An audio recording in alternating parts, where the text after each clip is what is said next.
بسم اللہ الرحمن الرحیم۔ قرآن مجید فرقان حمید اللہ کا پاک کلام ہے۔ بے کی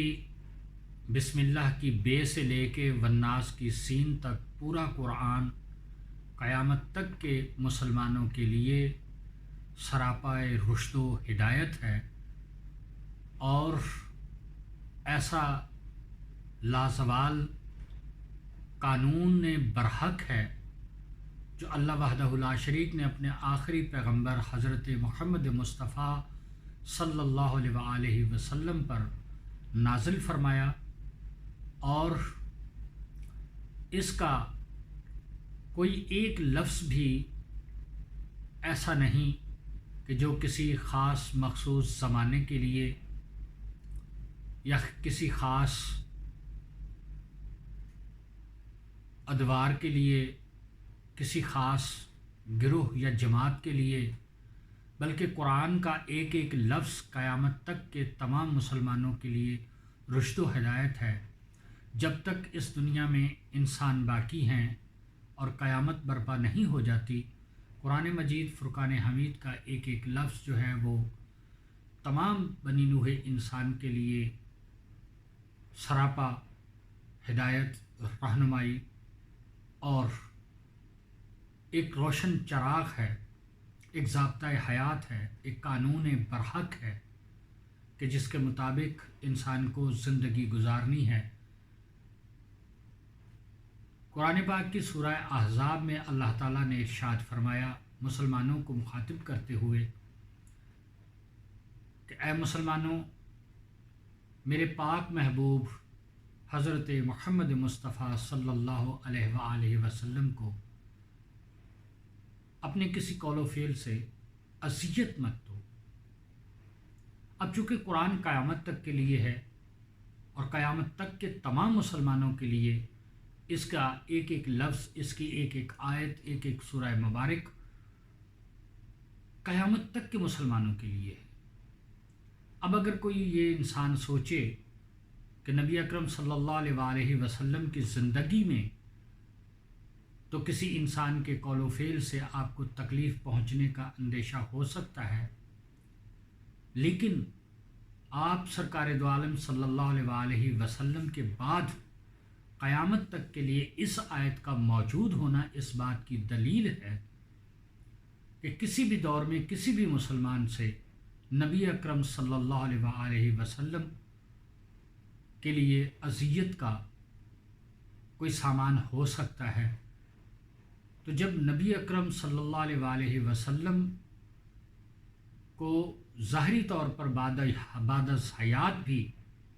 اس آیت مبارکہ کی روشنی میں تکلیف اور اذیت کا کوئی بات سبب ہو سکتی ہے، باعث ہو سکتی ہے، تو اس کا مطلب یہ ہوا کہ نبی اکرم صلی اللہ علیہ وآلہ وسلم اس دنیا سے ظاہری طور پر پردہ کر جانے کے باوجود بھی اگر اس اذیت کا شکار ہو سکتے ہیں، کیونکہ آیت قیامت تک موجود ہے۔ جب آیت موجود ہے تو اس آیت کا اطلاق موجود ہے۔ کبھی بھی کسی بھی زمانے میں کسی بھی انسان سے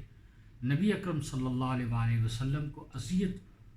پہنچ سکتی ہے، تو گویا نبی اکرم صلی اللہ علیہ وآلہ وسلم اپنی ظاہری حیات سے پردہ کر جانے کے باوجود کے بعد بھی وہ اذیت سے دوچار ہو سکتے ہیں۔ گویا وہ اپنی قبر اطہر میں بھی وہ جو ایک تصور ہے، جو ایک حقیقت ہے، جو ایک عقیدہ ہے، جو ایک ایمانیات کا حصہ ہے، کچھ لوگ بے شک اس سے اتفاق نہ کرتے ہوں، لیکن ایسے لوگ بھی ہیں جو نبی پاک صلی اللہ علیہ وآلہ وسلم کو آج بھی حاضر و ناظر، اور کیسے ممکن نہ ہو جب قرآن کی ایک آیت یہ کہتی ہو کہ جو اللہ کی راہ میں شہید ہو جانے والے ہیں انہیں مردہ مت کہو، وہ باقاعدہ اللہ کے ہاں سے رزق پاتے ہیں۔ تو جو کل کائنات کا سید و سردار، تمام انبیاء و مل کا سردار، پوری روئے زمین پر اللہ کی آخری حجت اور اللہ کی آخری رسول ہونے کے ناطے سے وہ اللہ کی سب سے بڑی برگزیدہ ہستی ہیں، رحمت للعالمین ہیں، تو سرکار دو عالم صلی اللہ علیہ وآلہ وسلم پر نازل ہونے والے اس قرآن پاک کے حوالے سے اور اس سورہ مبارکہ، اس آیت مبارکہ کے حوالے سے کہ جو اللہ کی راہ میں شہید ہو جانے والے ہیں، جن کے نام پر جو دین کے بانی ہیں، جو دین اسلام کو تکمیل تک پہنچانے والے، جو سید الانبیاء ہیں، جو اللہ کے آخری رسول ہیں، جن پر دین مکمل ہوا اور جن کی بدولت ایک مسلمان کو شہادت کا مرتبہ ملتا ہے، وہ زندہ ہو سکتا ہے، تو سید الانبیاء جو شاہد و مبشر و نذیر کا مقام رکھتے ہوں، اور جو قرآن مجید ہی کی ایک آیت کے مطابق کہ وہ تمام نبیوں، سابقہ نبیوں کی امتوں پر بھی روز قیامت کو شاہد ہوں گے، تو ان سب واقعات کی موجودگی میں اللہ کے نبی صلی اللہ علیہ وآلہ وسلم کے حوالے سے یہ عقیدہ رکھنا کہ وہ آج بھی زندہ ہیں، آج بھی بظاہر بے شک ہمیں نظر نہیں، حاضر و ناظر ہیں، وہ ہمارے اعمال پر گواہ ہیں، شاہد ہیں اور ان کی نظر ہے، اور جب ایک مسلمان کے اچھے اعمال سے وہ خوش ہو سکتے ہیں، ان پر آج بھی درود و سلام پڑھا جا رہا ہے، اور کلمے کے مطابق بھی لا الہ الا اللہ محمد رسول اللہ کہ بے شک کوئی معبود نہیں ماں سوائے اللہ کے، اور محمد اللہ کے رسول ہیں، تھے نہیں، محمد اللہ کے رسول ہیں، اس کلمے کے حوالے سے بھی اللہ کے نبی آج بھی حاضر و ناظر و شاہد موجود ہیں، تمام امتوں پر جس طرح شاہد تھے، اپنی امت پر بھی اپنی بعد از حیات ظاہری زندگی جو تھی اس کے بعد بھی شاہد ہیں، تو جب وہ قیامت تک شاہد ہیں، اور جیسا کہ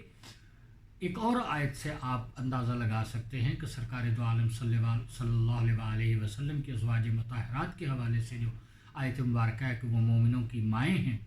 اور کوئی بھی انسان جو ہے وہ نبی اکرم صلی اللہ علیہ وآلہ وسلم کی وفات کے بعد ہزارہا دفعہ توبہ کرتے ہوئے کہ وہ سوچ بھی نہیں سکتا نبی کی ازواج مطہرات کے ساتھ وہ مومنوں کی مائیں ہیں۔ یہ کس لیے ہوا کہ نبی کے بعد کوئی بھی شخص نبی کی زندگی کے بعد نبی کی کسی بھی زوجہ مبارکہ سے، زوجہ پاک سے جو ہے وہ شادی نہیں کر سکتا، یعنی وہ مومنوں کی مائیں ہیں۔ اس سے بھی اللہ کے نبی صلی اللہ علیہ وآلہ وسلم کی حرمت ثابت ہوتی ہے، اور پھر جس طرح کہ جو اللہ یہ چاہتا ہو اور یہ فرمان اللہ کا موجود ہو قرآن میں کہ نبی کی آواز سے بھی اپنی آواز کو بلند مت کرو، اور آج بھی روزہ اطہر پر جب یہ آیت مبارکہ لکھی بھی ہو کہ کوئی بھی شخص نبی کی آواز سے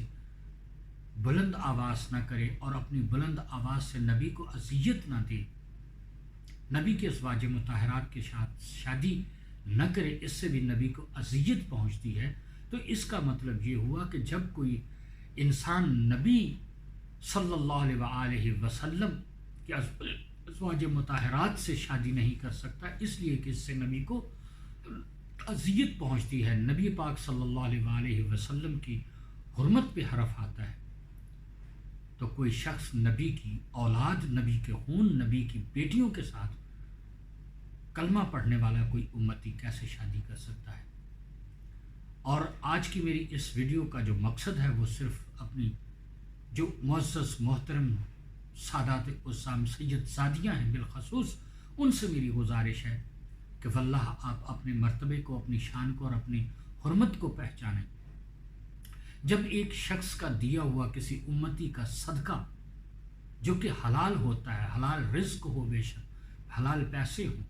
اور کوئی بھی ایسی چیز ہو کہ جو دیگر مسلمانوں پر حلال ہو لیکن صدقہ ہونے کے حوالے سے وہ ایک سید زادی پر حرام ہے اور سادات پر صدقہ حرام ہے قیامت تک کے لیے، تو جو ایک امتی کا دیا ہوا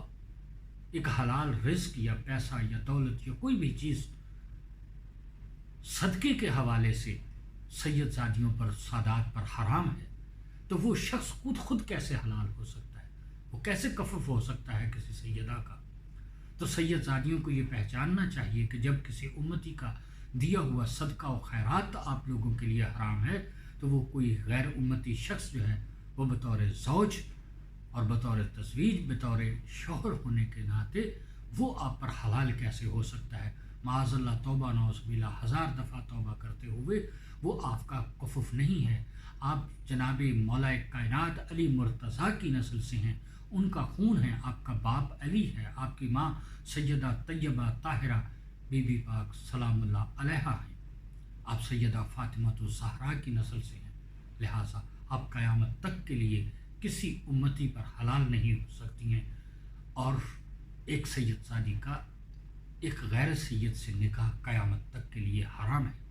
جب امت کا دیا ہوا صدقہ اور خیرات اور پیسہ جو ہے وہ سادات پر حرام ہے